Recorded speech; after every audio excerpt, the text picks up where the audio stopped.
Welcome to the Sales and Marketing Playbook Unleashed, the premier podcast for innovative growth strategies, hosted by two seasoned experts. Meet Evan Polin, the president of Polin Performance Group, a master in sales coaching with over 2 decades of experience. Evan is not just a consultant, he's a force in sales, focusing on mindset, planning, and skill development. He's also the co-author of Selling Professional Services the Sandler Way. Joining him is Craig Andrews, partner and CEO of Beholder Agency, an expert in growth marketing. With 20 years under his belt, Craig blends marketing creativity with strategy to propel businesses forward, making Beholder Agency a leader in effective marketing solutions. Together, Evan and Craig are here to share their wisdom on winning strategies, best practices, and transformative insights that will fuel your growth. Get ready to revolutionize your sales and marketing approach right here on the Sales and Marketing Playbook Unleashed.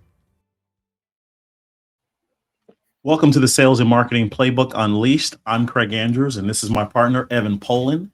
And what we're doing today is we're going to continue from our segment from last episode, in which we wanted to give you guys a delve into the life of a salesperson and a marketing person in the same organization, and be able to explain to you kind of the differences between the two.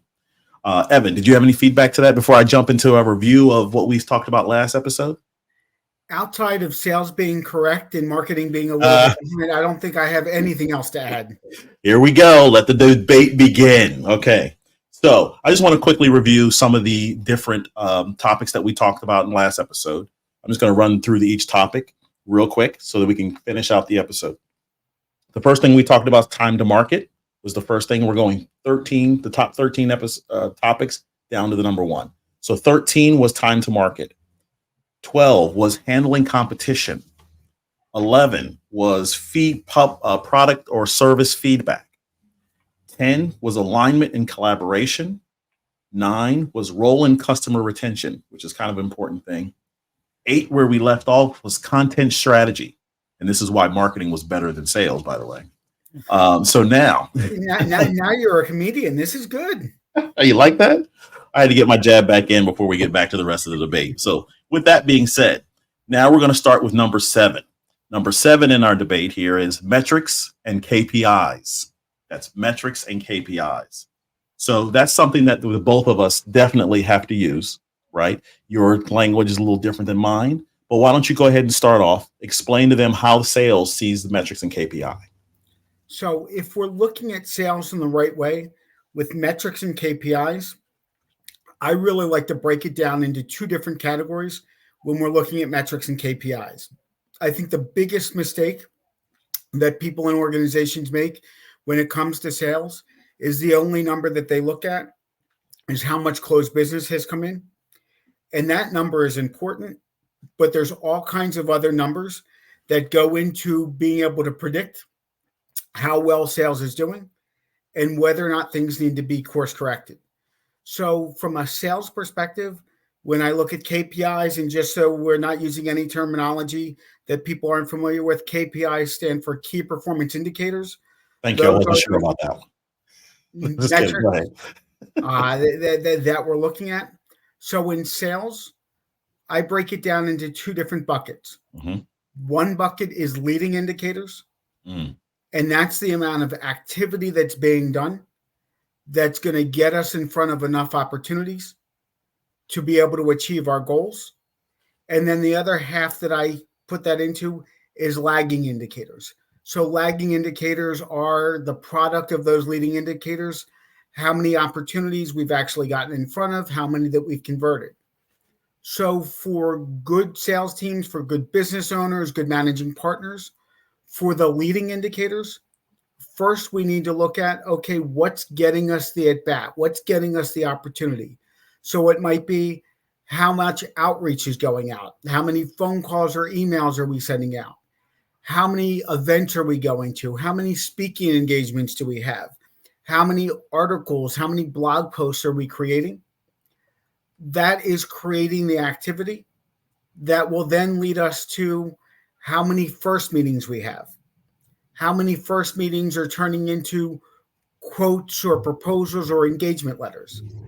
That starts to get into the lagging indicators.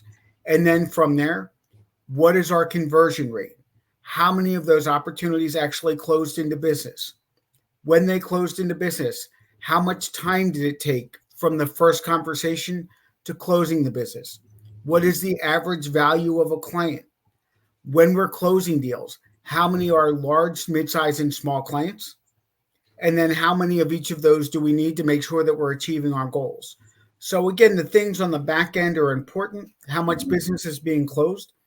But if you're in the kind of business where you may have a 3, 6, 9, 18-month sales cycle, if we're just looking at results, then we could get ourselves into a lot of trouble if we're not looking at what needs to be done on the front end to make sure that we're in front of enough opportunities to fill that top part of the sales funnel, to ensure that we again have enough opportunities to be able to close enough business to achieve our goals. Craig, how about from a marketing perspective? What kinds of things are the marketing professionals looking at, and how are you kind of tracking and measuring? Yeah, so it's interesting. A lot of the stuff that you're referencing, which would be your front end of everything, is really what we focus on, right? So part of our mission is to make sure that whether it be the engagement rates of the campaigns we're putting out, whether it be the amount of traffic we're bringing in. So a lot of our efforts might be bringing traffic to a website that allows the sales team to go and take forth. We would also dab a little bit into the actual process of how exactly are the sales team converting those leads that are coming in? Because there might be a situation where what we believe the campaign should be is in contrast to what the sales team is pitching. So a lot of times we use those measurements as a way of finding out, is it a wise move to continue to run down that road of marketing said product or service? And a lot of that metrics is allowing us to guide where we go forward. This is where it goes back to one of our earlier episodes, the importance of us speaking, but we're not talking today. We're debating today, right? So ultimately, a lot of the metrics and KPIs are, can we improve our engagement rates where we get more people in this crowd of people? Because our job is to open up the floodgates and draw them in. Then we turn it down to filter down to the people who's going to be more important to help us re-engage the right people, right? Final point here is in terms of the cost per click in a type of PPC campaign. The conversion rates that you mentioned, our conversion rates are the number of people who come into the door and then how many actually take an action in some way, shape, or form, whether it be fill out an email form, actually click a campaign and make sure that it's taking them to the right place, be in a position where we can monitor if they click certain buttons to lead to the said action. That's a very important part for us in terms of the metrics and KPIs. And when sales and marketing are working together, we can also look at, okay, the marketing activity, what kinds of leads are coming in? We may determine that, okay, when we're doing pay-per-click and we're doing SEO, that's leading to opportunities, but maybe those are smaller dollar amount opportunities, and those are our kind of small things. Maybe we look at, okay, if we're participating in different trade shows, that's where we're getting our really large leads. And if they're both speaking, not only can we look at overall sales, but then we can really filter down, okay, which kinds of activities are leading into what kinds and what size of opportunities. So that, again, we know where to turn up and turn down that faucet based on which kind of opportunities we need to get in front of more of. And what I'll say on top of that is the thing that's important to understand is not everybody is a cookie cutter mold. They just don't. Everybody has a different threshold, and the measurements that we use is based on the threshold of per company, right? So if you have a company who fully invests into SEO because they know the long-term benefits are great for them, then we understand it's a long-term gain. If you have a short sales cycle that they need to get leads in, then maybe the PPC campaign in our world might be something to get you a couple quick hits as we develop that SEO campaign in the long term. So there's never a one size fits all, and we try to find the best solution for that. So that's in an ideal world, that best solution should have a mix of what can get us short-term hits with what's the long-term strategy and what can we do to ensure that we're achieving those long-term goals. Absolutely. So now we move on to number 6, which is technology and tools. Technology and tools. So I can admit I'm a bit of a tech nerd. I like gadgets. I like things like that. Let's start with you on the sales again. What type of tools, how does tools and technology affects the sales process for you? So tools and technology have a great impact on the sales process. And things have changed. When I started doing this 25 years ago, we had one line that was both for the fax and for the internet. Wow. And the fax line was up way more than the internet line was up. So in terms of tools, in terms of the old days of, okay, all I need is a phone and a phone book. Yeah. That is an antiquated way to look at it these days. I'd say. With sales, there's a couple things that we want to look at in terms of technology. One, we want to look at, okay, how can we track everything that we have and how can we track everything that's coming in? So one piece of technology that everybody should have is some kind of CRM, some kind of customer relationship management tool. And I am agnostic. I don't care if it's Salesforce, if it's HubSpot, if it's Pipedrive, if it's Zoho. It doesn't really matter what you're using. You just need to make sure that you're able to track your contacts and your connections, track your pipeline. In an ideal world, if you're evolved, being able to look at what's converting more frequently than others. So the CRM is one part of it. Another piece that a lot of companies need to look at when it comes to their technology tools is how are we getting the most up-to-date information and how are we getting contacts and things like that. So again, in the olden days, people would buy lists from Dun & Bradstreet, from Info USA. I'm still getting inundated on a daily basis with emails from different people asking if I want to buy lists from different list companies. These days, a lot of that is more automated. You've got companies like ZoomInfo that are updating information in real time, giving you contacts, sometimes even giving you cell phone numbers, personal email addresses, letting you know what's going on with the companies. They've now incorporated AI tools that may even be able to help you with what messaging you can send out to a company that leverages what's going on in real time. Yep. Sales teams these days are also using AI in terms of whether it's a chat GTP to help with writing emails, doing messages, those kinds of things. Going back to a HubSpot or a Salesforce, you can also use that now to put together campaigns where you can put together not just one email, but a sequence of emails and outreaches and tracking what's happening and what the conversion rate is. And you've also got tools like LinkedIn that can help you with doing research, that can help you really kind of fine tune who you're asking for referrals and introductions to, different ways that you may be able to get referred into companies. So if we're talking 25 years ago to now, it's just night and day, and there are new tools coming out on a daily basis. And if you're not using some of these tools, you are behind the eight ball. Yep. And you're working way harder than you need to be able to develop business. And what I'll say is a lot of the things that you reference there in terms of the tools and technology also apply to marketing, almost the same, right? They understand that those two worlds, they're coming together. You know, back in the several years ago, they used to come out in the marketing space or the digital marketing space of the top 100, the top 500. Now it's the top thousands or tens of thousands of digital marketing tools that exist out there. So to piggyback onto what you're saying, I agree with everything that you're saying. You can imagine out there that everybody has a plethora of different software that they can use in combination. And part of one of the things that we're on the mission of doing here is getting people to understand how to declutter from some of that stuff. We've ran into clients who use ZoomInfo, Dun & Bradstreet, and all these different software things so they can coexist. But the reality behind it is that nobody's using any of it, right?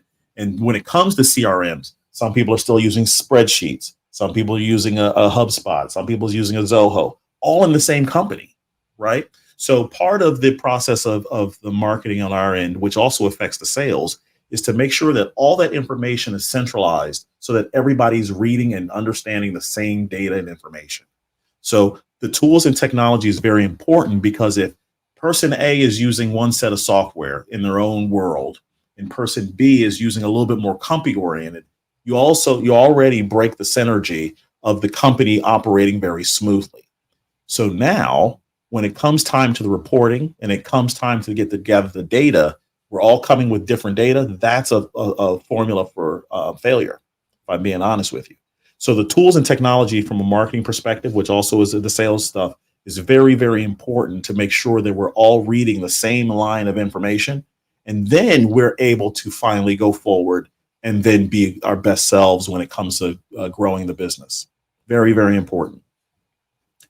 So now we're going to move to number 5. Ready for this one? You ready? This is an important one for you here. Ready? Boom. The customer journey ownership. Who's in charge of the customer, Evan? Who's in charge? Wow. All right. I'll let you go first on this one. If you're talking to the sales team, it depends on how we're getting paid. Touche. That's exactly right. I knew this was going to be a hot one. There are some organizations where what they want the salespeople to do is sell somebody and move on. Yep. And somebody in customer success, customer service, account management is taking it, and the salesperson is happy to sell it and then never talk to the client ever again. Yep. You've also got other compensation models where the salespeople may be compensated based on renewals, based on upselling and cross-selling, and sometimes you drive the wrong kind of behavior because they'll stay too involved with the client when really what you want that salesperson to do is continue to go out and find brand new opportunities. Yep. So oftentimes the salesperson will define the customer journey from their perspective based on how they're compensated and how they're incented. Absolutely. And you will see a direct correlation between how involved the salesperson wants to be and what their compensation model looks like. And I know that can drive marketing crazy. Yes. Because sometimes the salespeople don't want to be involved until somebody's ready to close. Yep. Other times they're involved right from the beginning. Yep. And sometimes that salesperson doesn't want to leave the account and go find new stuff if they're continuing to get compensated on year 2, year 3, year 4 renewal. Yep. So again, coming from a sales background, working with salespeople, as you're putting together your compensation model, as you're putting together the handoff between sales and customer success, you really need to think through for your organization how long and how you want the person to be involved. Yeah. And then make sure that the model follows along that. So, and what I'll piggyback on there is the customer journey traditionally for marketing is the top part of the funnel, right? Gather as much as you can. And traditionally it used to be, now that I got them in, go ahead, sales, get them to sell them off. But over the years, that's changed a lot, primarily because of the model that you referenced, right? If I'm a really good salesperson, tell me if I'm wrong. If I'm a really good salesperson, you should be moving to the next guy. The only thing I would add to it is that if that guy doesn't work, send them back to me. Let me then nurture him. Let me then work him to bring him back to you when he's ready. But that doesn't always happen, right? So what happens is we bring them in, we send them to sales, and then they die. They die off, they move on, and I never hear from them again. But if you think about what the process took, and I'm going to talk about having somebody come in from the website, think about the process in which they found you somehow, whether it be through blogs, email, web, PPC, SEO, whatever it might be. They found your site, they clicked it, they read some information that enticed them. They filled out the form or gave you a call. And now when you come in and you go through the process and you work it out, whether they're good or not, that's a lot of work for an individual to do to just disappear. Yep. Right. And when it works well together, I'm currently working with an IT managed services company right now. They've recently put their entire pipeline into HubSpot. And now when a deal doesn't close, we put a separate category in terms of why it doesn't close. And if it doesn't close, it now gets kicked back to marketing so that they can continue to get nurtured so that person may be able to come back again.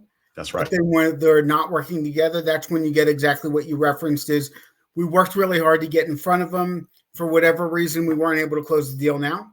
Yep. But if marketing is not looped back, then we lose them altogether. Yeah. Rather than being in front of them. So when 6 months, 9 months, 18 months from now, things change, we're no longer top of mind if sales and marketing isn't working together. And 9 times out of 10, they end up to a lesser competitor only because of the fact that the things that they were nurtured on happen to hit them at that point at the right way.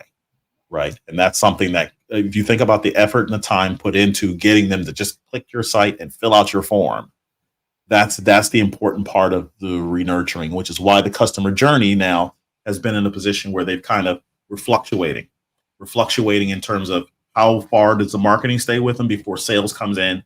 Hey, I need you to get this information.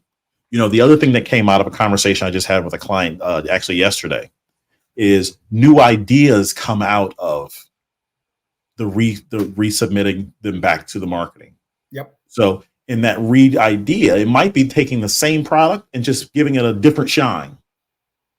That now it makes sense to them, right? So the importance of understanding where we fit in that customer journey is paramount to me. Right. And unfortunately, as much as most of us think, hey, we're really important and we're really impactful, and if I talk to somebody 12 months from now, they're going to remember that conversation. People are so inundated with sales messaging, with marketing messaging, with what they have to do in the day-to-day, that if you're not top of mind and their needs change, they're not going to remember that they talked to somebody from your company 9 months ago. They're going to go, ooh, I need this. Ooh, I just saw this. Mm-hmm. And they're going to reach out to whoever talked to them last.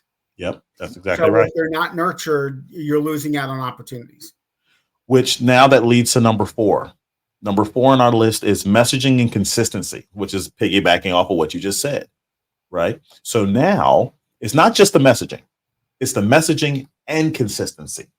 Salesperson, tell me what about messaging? So, and I think one place where sales and marketing may diverge a little bit, and sometimes where there's some tension, is from the sales perspective, we're always looking for a call to action. Whether it's an email that's going out, whether it's something that we're putting out there in the marketplace, it's a call that we're making. In sales, we're always trying to drive it to, let's have a conversation. Come to the website and order something. Mm-hmm. And sometimes what I've seen in organizations, and I just with another company I was working with, worked with the marketing team to totally revamp the messaging. They were using Zoom Info, getting intent leads, and all of the messaging that was going out was just, oh, here's something that we do. Here's something that we do. And there was no real call to action. It wasn't really addressing problems that a prospect may have.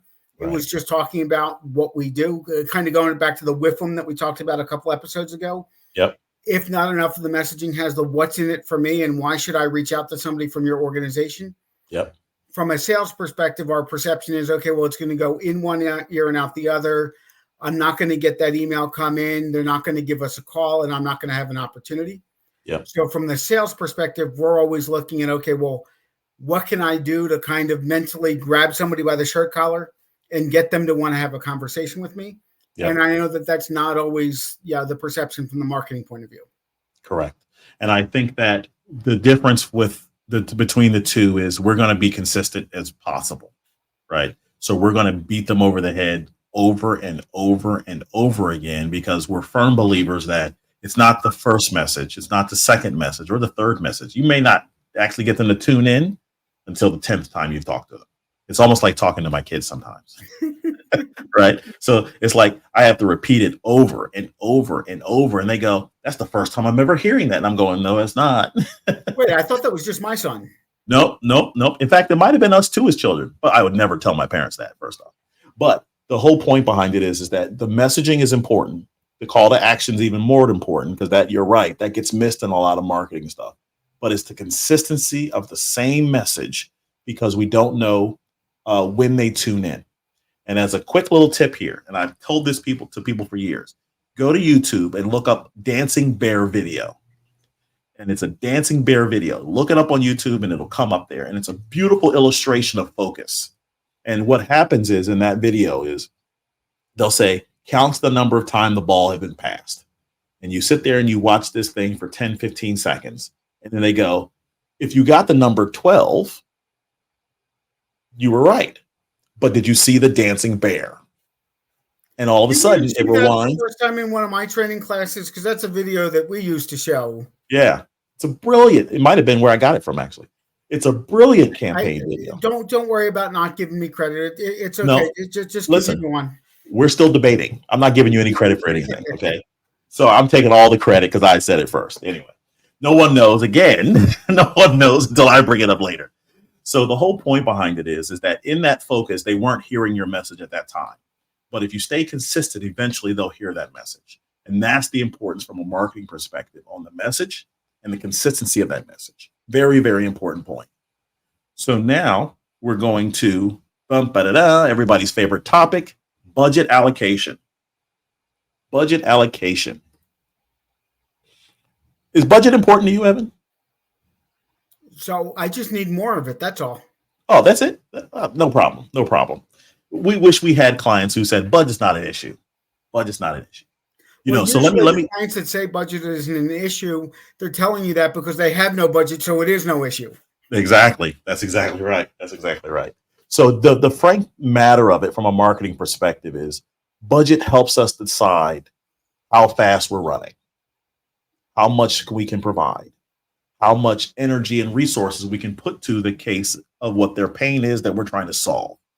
Is it always we're trying to gouge? Not really. Not at all, actually.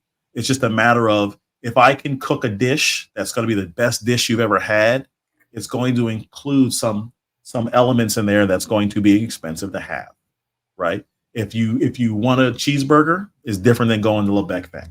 It's just that simple. And so it's not meant to blow it up that we can't do it. It's meant to be a position that we know that we can help. We just have to have an idea of the budget that gives us an idea or groundwork or guidelines to how we can help you. So from a marketing perspective, there's a lot of answers. There's a lot of options, but budget helps us decide what's best. I don't know how sales guys see budget, but why don't you tell me a little bit? So when I'm working with business owners and salespeople in terms of budget, I'm actually looking at it from a slightly different perspective. Mm-hmm. I'm looking at return on investment. Mm-hmm. So I'm looking at, okay, what activity are we talking about? Whether we joined a professional association, went to a trade show, we're doing SEO, whatever it is. I want to see how much money we're spending. And along with that, from a sales perspective, oftentimes I care actually more about the time investment than the money investment. So how much of my time am I spending? And then what opportunities came from it? Mm-hmm. And how much business did I close from it? Right. So again, it's a little off topic, but in the pipeline, one of the things I'm having all of my clients track is how did we get in front of that opportunity so that we can do more of what's working regardless of the cost. And if something's not working, let's see if there's a way to cut that out and maybe replace it with something else. So technically what you're doing is you're trying to show them a cost return for the efforts they're putting in, even though they may not see that effort was probably the most valuable thing despite the cost. Correct. Okay. That makes a lot of sense. Yeah. We tend to take that budget from that perspective and do the return. So in a case in point, a client that was doing PPC, he goes, "Hey, I'm getting leads here that aren't really good for me." And I said, "How many of those did you get in a month?" He said, 3. I said, "Okay. Did you meet the budget or exceed the budget that you put in the first place?" You're going to have in a PPC campaign, you're going to have people who reach out that don't fit. But as long as you're not being overwhelmed with it, because we can't control who's on the internet. We can't control that the ads somehow touch them. But as long as the leverage works itself out, that you're actually making more than you spent on the investment, then it works. That's the reality behind it. They may not tell you that, but that's the reality behind it. Yep. If it gets out of hand, we want to know right away. Like I had a lab company who was in a position that they were receiving people who wanted to buy the lab equipment. I see the correlation, so we have to adjust the campaign or the budget to make sure that we're not touching that stuff. Yep. And that's a reality. We don't want to waste the money, but we do want to be in a position that we keep the floodgates open as much as possible. Absolutely. And again, it all comes down to what are we getting for that investment that we're making. Absolutely. So now we're going to talk about Attribution models. Who gets the credit? We do. We do a lot of work over here. We do all the hard work. Sales, we're just feeding you guys stuff. You just got to close it. That's how we think. But you know how hard it is to sift through all the garbage that you guys give us in terms of leads that aren't qualified. And quite frankly, if it wasn't for our skill, the sales wouldn't get closed in the first place. So, ooh, good one. Good one. Well, but listen, I gave you enough to work on it. Sometimes you're going to get that mess. You just got to deal with it and close everybody. We send you a lot of stuff. That's usually a lot of the conversation that's being said. But I think that from an attribution perspective, we're going to support models that highlights our efforts, right? That's a normal thing. We did a lot of work. We want to make sure that it's known that we did this work to bring them in front of you. And it gets down to sometimes that little nuance stuff. That big pharmaceutical company that you got, they hit the website, didn't they? That's how they found you, right? We did it. Yay. Yeah, but they hit the website because I met them at a trade show. I talked to them, so they didn't go to the website until after I met them. So but you're welcome. And we can go on for days with that, right? Yeah. But what it does support is that sales and marketing have to work together, because in that example, you met them, they looked at the site, they took an action with the budget that we took, and you're starting to see it compile here, right? And that's why it's so important to be utilizing a CRM, tracking things, because campaigns are going out. So we want to get a sense, okay, what campaign initially got in front of this person, then what was the next step? Yep. Because it's almost never exclusively one thing. Exactly. You know, it's typically a combination of things. So the more that we can track that and stay on top of that, yep, and the more that sales and marketing are communicating, the better that things are going to work. And so that leads us to number one. That leads us to the crescendo of the debate between sales and marketing.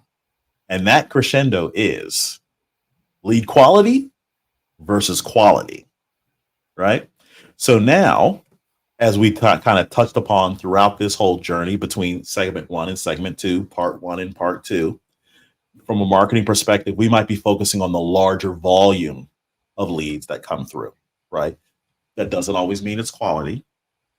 We talked about that, but we want to give you as much as possible. We want that flood to come through so that now, whether you have a 1-person sales team or you have a 50-person sales team, they're constantly getting stuff that they can work on, right? And a lot of times when we're sending those leads in, things get mixed and lost in the mix. People come in who might be kicking the tires, that's the better term, kicking the tires, trying to feel it out. But it goes a lot to what we talked about send them back to us, because there's a lot of work to get them just to get to that click, right, get to that call. And quite frankly, that's where the communication comes in. Absolutely. Marketing doesn't know that leads aren't good unless sales is coming back to them and saying, hey, I'm not sure what we're trying to accomplish, but these are the kinds of things that are coming in and it's not a fit. Mm-hmm. Marketing can't go back and make the adjustments if they're not getting the feedback from sales. Yep. In terms of what's working, what's not working. If leads aren't a high quality, sales can't just go, well, these aren't quality leads. That doesn't help marketing very much in terms of why they're not quality leads or what's going on. That's right. So it's really important to have that back and forth communication so that things can be configured in just the right way. Yep. And the maximize overall sales. And the more successful companies are finding that marriage perfectly. Right? There's going to be bumps, there's going to be highs, there's going to be lows. But the company that can refine that mix between sales and marketing are probably some of the most successful companies out there. 1. 2, what's happening is that they're monitoring it. We talked about the metrics. And 3, they're in a position that they understand that sales and marketing don't blame each other. They get together and they figure it out, because name a business, any business that you might know, and I don't know everything, that doesn't need sales, that doesn't need marketing. I can't think of one.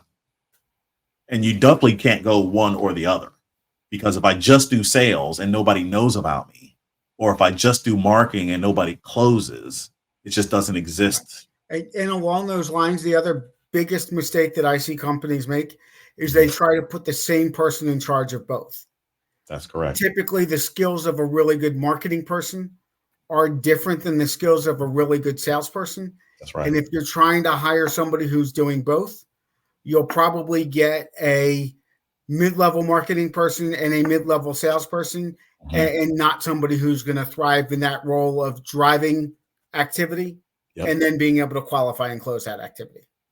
Well, Evan, I think we're closing the debate here. And for anyone watching, I implore you, please go check out our YouTube channel. It's at SM Playbook Unleashed on YouTube. Watch Evan's wonderful face and my wonderful face drop information down to you guys, because we're coming every week giving you information that you should be loving and falling in love with. We're on all the major podcasts. And if you have any questions or comments, please leave it in the chat. I'm sorry, in the comments. Please leave it. Send us an email. We've had a couple emails come through, and we're going to probably hit upon some of those topics. Evan, do you have anything else you wanted to lead to people? I think it's just a matter of having a plan, executing upon that plan, tracking what's working, what's not working, refining it, and then going through the same cycle again. But what I always like to go back to, because maybe it speaks to me hits a little too close to home, that definition of insanity, doing the same thing over and over again and expecting different results. Yep. If you're not 100% satisfied with the results that you're getting, then we need to look at where to tweak, and we need to look at what help we need to get us the results that we want to get. And I think that's one of the biggest problems that smaller companies for sure have, is asking for help, right? Because they usually think budget, where the reality is that there's always an answer, even if I can refer you to somebody who can give you the answer. The importance of it is understanding that your business can thrive with a little bit of help versus no help at all. I'm Craig Andrews. This is my partner in crime, Evan Polin, and we look forward to seeing you guys next time. Have a great day. Thank you for joining us on this exhilarating journey through the world of sales and marketing. Remember, the playbook is in your hands and the possibilities are limitless. Keep exploring, experimenting, and innovating, and watch as your business reaches unprecedented levels of success. Don't forget to subscribe to the Sales and Marketing Playbook Unleashed on all major podcast platforms, and follow us on YouTube, Facebook, and LinkedIn for even more exclusive content. Until next time, keep hustling and keep winning.